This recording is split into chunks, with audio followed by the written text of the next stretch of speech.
Grosse nouvelle au FC Barcelone, Joan Laporta pourrait convoquer des élections dès le mois d'avril prochain et le timing n'est pas du tout choisi au hasard. Comme d'habitude, si mon contenu te plaît, n'hésite pas à t'abonner, liker et partager. Cette saison, c'est une saison électorale pour le Barça. Le mandat actuel de Joan Laporta et de son conseil d'administration arrive donc à son terme. Et selon le journaliste David Bernabeu de l'émission La Possession, Laporta envisagerait sérieusement d'organiser les élections en avril. Pourquoi en avril? Eh bien, tout simplement parce que ça serait avant la fin de la saison, quand tous les titres sont encore en jeu. L'idée est simple. Si le Barça est encore en course pour la Liga et la Ligue des Champions, les socios voteraient dans un climat d'optimisme. Et d'un autre côté, si les résultats sportifs ne sont pas bons, ils ne seront pas définitifs, puisqu'on est encore au mois d'avril. Laporta ne sera donc pas trop pénalisé. C'est aussi une manière de couper l'herbe sous le pied de ses opposants, puisqu'en organisant les élections en avril, eux, ils seront pas prêts. Mais cette bonne guerre, vous me direz, puisque eux font que d'organiser des mentions de censure, et font tout également pour retarder l'ouverture du Camp Nou. Par ailleurs, pour sa campagne, Laporta pourrait compter sur Jordi Cuminal, qui était déjà à ses côtés lors des élections 2021, qu'il avait remporté haut la main. Mais en face, la concurrence se prépare également. Le traître Victor Font, qui est arrivé deuxième la dernière fois, compte bien retenter sa chance. Et d'autres noms comme Joan Montal ou Xavi Villajoana ou encore Marc Siria se positionnent déjà. Comme quoi, quand le Barça se porte mieux, tout le monde veut être président. Moi, ce que je me demande, c'est où étaient ces gens-là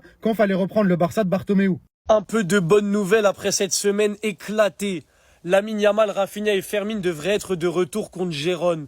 L'attaque du Barça va se recomposer juste après la trêve. Merci. Venez vite, on a besoin de vous. De la Fuente. Tu sais que Lamine Yamal n'est pas blessé, mais tu peux pas le prouver. Et c'est tant mieux. Parce que là, du coup, l'Espagne, on va partir sans lui. Et il va bien se reposer pour être de retour après la trêve. Mais tu ne peux pas le prouver qu'il n'est pas blessé. Donc tu vas faire 100. Et c'est bien fait pour toi, tu ne nous feras pas une Gavi bis, je le répète. Autre info, oui, Julian Alvarez est la priorité du Barça pour remplacer le vieux père en neuf, mais je vous rappelle qu'on n'a pas de Tal. Donc maintenant, on surveille de très près Eta et Young. Donc très bon début de saison avec Levante. Je crois qu'il fait partie des meilleurs buteurs de Liga. Il a 5 buts, 3 passes dans 8 matchs. Donc c'est très très fort, mais à voir ce qu'il va faire sur tout le long de la saison. En tout cas, ça fait plaisir que la direction s'active et pense déjà au mercato pour remplacer les vannes. Même si on connaît déjà notre direction. Ils aiment bien s'intéresser. On est le FC intéressé. Au final, on n'achète personne parce qu'on n'a pas de sous. Mais bon, Eta et Young pour remplacer Lewandowski, s'il fait toute une saison, comme il a fait ses 8 matchs avec Levante là, moi je dis pas non. En tout cas, les gars, ne vous en faites pas. Dani Olmo, c'est bientôt fini. Et nos deux meilleurs attaquants de l'année dernière reviennent. Donc le flickball revient bientôt écraser l'Europe. Et soyez seulement prêts pour ça. Alors ça, c'est probablement l'un des plus beaux pénaltys que j'ai vu de ma vie. C'était lors du dernier match de Newcastle face à Nottingham Forest. Newcastle obtient un pénalty et Walter qui vient juste d'arriver au club récupère le pénalty. Et là, le gardien essaie de le déstabiliser, mais le gars reste concentré. Regardez ce qu'il va faire. Regardez comment il va tirer. Regardez. Vous avez vu? Regardez la trajectoire, je vous le remets. Regardez-moi ça. Je mets n'importe quel gardien au défi d'arrêter ce penalty. Même le gardien de Nottingham Forest n'a pas bougé. Et le plus fou dans tout ça, c'est que c'était le premier penalty de Walter à Newcastle. Et aussi son troisième match en première ligue. Il a marqué dans tous les trois. En termes d'attaquant pur, je pense que là, l'Allemagne a refait pour des années. Et pendant ce temps, les amis, on a Keylor Navas, l'ancien gardien du Real Madrid et du Paris Saint-Germain, qui parlait de Cristiano Ronaldo. Et voici ce qu'il a dit. Il dit: Cristiano Ronaldo me surprenait chaque jour. Je n'arrivais même pas à y croire. Avant certains matchs de Ligue des Champions, il nous disait toujours: les gars, ne les laissez pas marquer. Je marquerai et on gagnera. Et il le faisait vraiment, c'était incroyable. Ensuite, le journaliste lui demande: Cristiano Ronaldo ou Lionel Messi? Voici ce qu'il répond: Cristiano Ronaldo ou Lionel Messi? C'est une question difficile, mais si je dois choisir, je prends Cristiano Ronaldo. Avant tout, pour les moments que nous avons partagés ensemble, pour moi, il reste le meilleur joueur du monde. Voilà, malgré les années qui passent, Keylor Navas garde une belle image de Cristiano Ronaldo dans sa tête, une image de warrior d'alpha. Fernando Torres Prime ou David Villa Prime.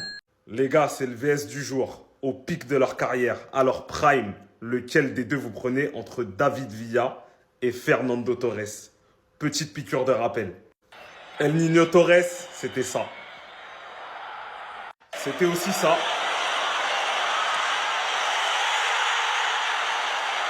Allez, le dernier pour la route.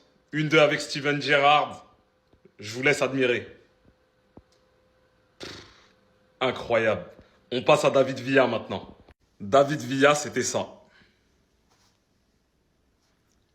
Lucarne contre Manchester, en finale de Ligue des Champions. C'était aussi ça. Lucarne contre le Real Madrid dans un Classico. C'était aussi ça. Coup franc face à l'AC Milan. Ça pouvait être aussi ça. Et ça pouvait être, allez, encore ça, le dernier pour la fin. Allez, cadeau. Les gars, choisissez. C'était le VS du jour entre David Villa et Fernando Torres. Les gars, à vos claviers, à vos commentaires, on vous écoute, lequel vous prenez à son prime. Il y a personne qui avait remarqué ça, les gars. Bardi, il voulait tirer le penalty à la place de Lewandowski. Quel culot. Quelle audace, les gars. Dites-vous, même Yamal, il a quasiment jamais osé s'approcher de Lewandowski quand il avait le ballon dans les mains pour tirer un penalty, les gars. Et lui, il a fait un match et demi avec le Barça. Il est là, il veut tirer le penalty à la place de Lewandowski. Et vous savez ce qu'il voulait faire, les gars? Parce que, par après, j'y ai pensé, j'y ai réfléchi, les gars. Je sais ce qu'il voulait faire, les gars.